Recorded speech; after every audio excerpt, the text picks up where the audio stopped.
Ingenico Group est une société française qui d'origine est une producteur de terminaux de paiement. Alors on construit, on distribue des terminaux de paiement partout dans le monde pour payer en carte, etc. Et depuis 5 années, Ingenico a commencé à investir dans le monde online et dans le paiement en ligne et a construit comme ça Ingenico ePayments, qui est notre pôle d'activité online pour faire du paiement en web et en mobile pour nos marchands en Europe et en dehors d'Europe mondiale.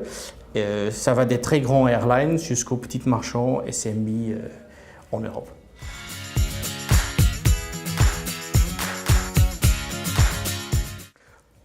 Je pense qu'il y a 2 explications pour ça et c'est un peu un mélange des deux.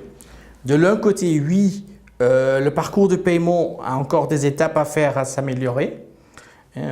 Typiquement, tu as la page de paiement qui doit bien sûr être responsive et qui doit avoir le design nécessaire sur le mobile.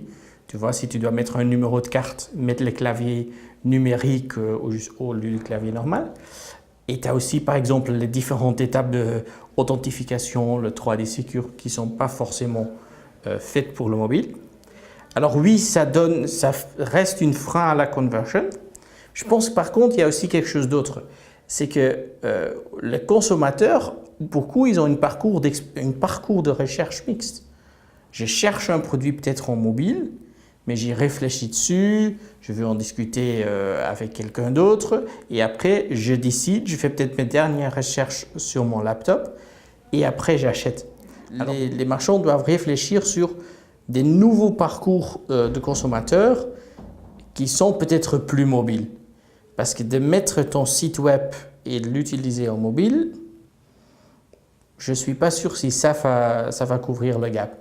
Par contre, si tu construis vraiment quelque chose de nouveau, une chouette user experience où le mobile, c'est le plus simple, ce n'est pas le but, mais c'est juste l'outil le plus simple, là c'est autre chose.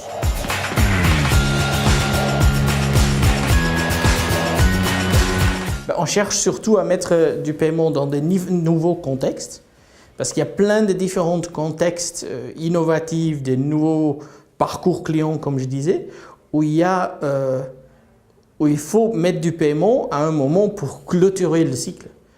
Il y a plein de marchands qui sont en train de construire des chouettes parcours clients sur chatbot, de découvrir des produits, demander des recommandations, recevoir des offres, etc.